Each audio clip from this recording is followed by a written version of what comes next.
to slightly misquote John, Gospel writer, some words that he says right at the end of his Gospel.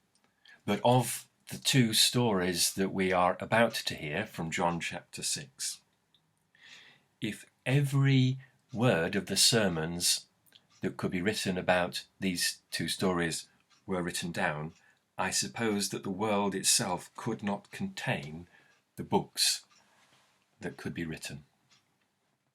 And I mean the story of the feeding of the 5,000 on the one hand, and the story of Jesus walking on the water on the other. So it's quite a challenge to create a brief reflection on two such weighty stories which have exercised the minds and hearts of preachers and Christian people over the centuries. So as we read them, I think for me today the challenge is to understand why it is that these two stories are held together, and to notice that in John's Gospel, but also in Mark and Matthew, these two stories hold together. Even though when you move from Matthew and Mark on the one hand to John on the other, very often the ordering, the sequencing of events and the way in which stories are told varies considerably, this is one point where the Gospel traditions seem to hold together, though actually not with Luke, but the holding together of these two stories. And what does that in and of itself tell us about how we respond to Jesus? And so the lectionary gives us for today John chapter 6 and verses 1 to 20.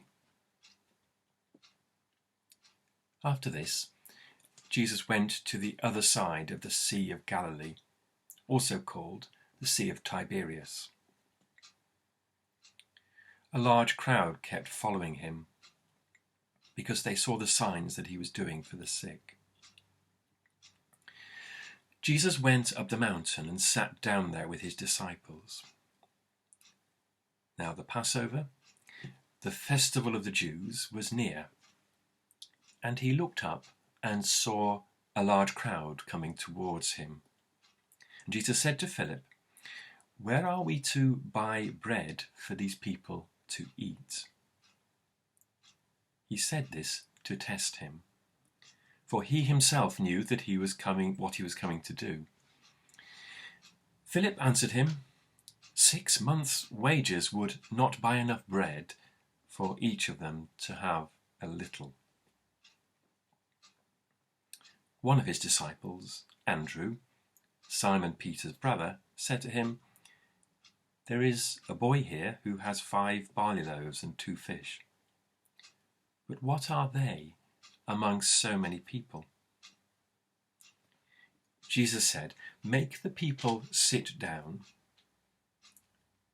Now there was a great deal of grass in the place, so they sat down, about 5,000 in all.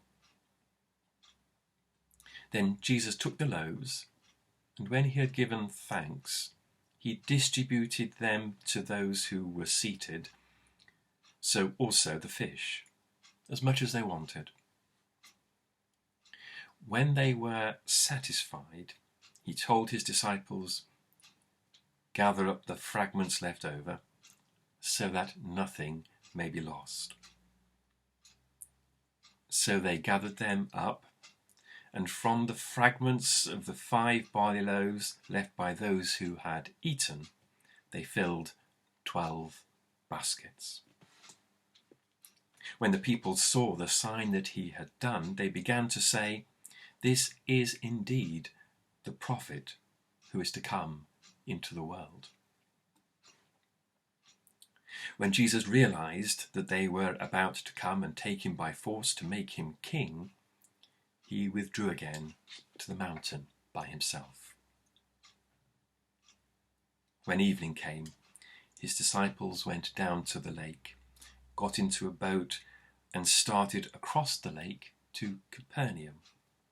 It was now dark, and Jesus had not yet come to them. The lake became rough because a strong wind was blowing. When they had rowed about 3 or 4 miles, they saw Jesus walking on the lake and coming near the boat, and they were terrified. But he said to them, "It is I. Do not be afraid." Then they wanted to take him into the boat, and immediately the boat reached the land towards which they were going.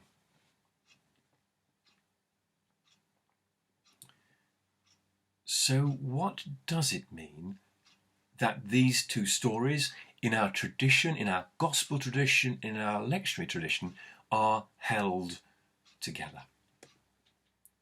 Because although they do hold in common, of course, being two of the most significant miracles, nature miracles that Jesus performs, nonetheless, they are very different, I would argue, both in feel and in content. To point to maybe three of the more obvious differences. On the first hand, in the story of the 5,000, Jesus is very much with his disciples, and his disciples are participants in what's going on, as actually is the larger crowd as well. Jesus is very much here one with his disciples, and he hands over to them some of the responsibilities for what is to transpire. In the story of the walking on the water, the opposite is true, and there seems on Jesus' part a deliberate setting the scene where his disciples are separate from him, and as Jesus approaches them, they are really quite powerless. They are merely spectators to what's going on. So it has that very different feel in the first instance. Another very significant difference, of course, is in the flow of the story of the feeding of the 5,000. There is very much a theme of recognition, that what Jesus does opens up, at least to a limited extent, the way in which the crowds can recognize Jesus, certainly in the first instance, as a prophet.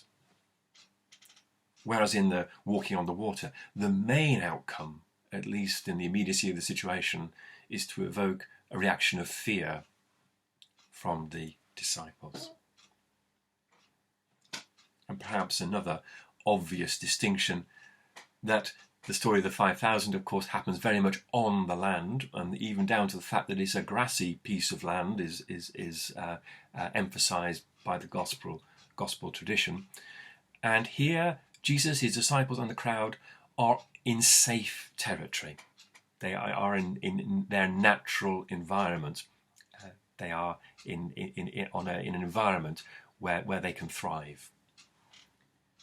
But on the sea, and even though, of course, many of the disciples were seasoned seagoers and fishermen, nonetheless, whenever human beings are on the sea, and in this story, in the midst of the storm, human beings are always in an unnatural and threatening environment, because we cannot survive in and of ourselves on water for very long. So there is that sense of being in familiar and natural territory, and being in unfamiliar and threatening territory. And it might seem, if the purpose of the gospel tradition was to take us step by step closer to Jesus, and closer to an understanding of who he is, and closer to a place where we can wholeheartedly and comfortably embrace what it is that Jesus has to give us, it might seem that this story, this sequence of stories, is going in the wrong direction, where the disciples become more separated from Jesus, where they are taken to a place where they are less comfortable and able to thrive. And unlike Mark and Matthew, but here John inserts in between the two stories this absolutely intriguing comment. When Jesus realized that they were about to come and take him by force to make him king, he withdrew again to the mountain by himself. And so the hinge point between these two stories for John is a point of major misfiring of the expectations of Israel, and certainly of those who have come to listen to Jesus. And that language of coming to take Jesus by force as king, of course, is pointing forward in all kinds of ways to the crucifixion of Jesus, where that sign hangs above his head, the King of the Jews. A misfiring of Israel's expectations of Jesus. Why is it the gospel tradition seems to almost go into reverse gear at this absolutely central and crucial point in the story that they tell?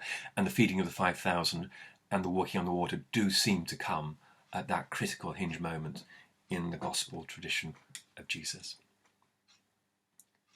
And if we take nothing else from hearing these stories together, it is maybe just simply this, that as we seek as the church and as Christian disciples to take on board the gospel tradition, the good news, and to be disciples of Jesus, we are reminded that we are all too often being taken out of our comfort zones, that we are all too often being reminded that the challenge of the gospel and who Jesus is to us can often be taking us in a direction which, from our human perspective, might seem a reverse story. But what both stories remind us of and point very clearly to, that nonetheless there is a sense of Jesus coming into the human experience. Be that an experience in our comfort zone on the grassy hill, or whether it's in our place of turmoil and disorientation on the stormy sea.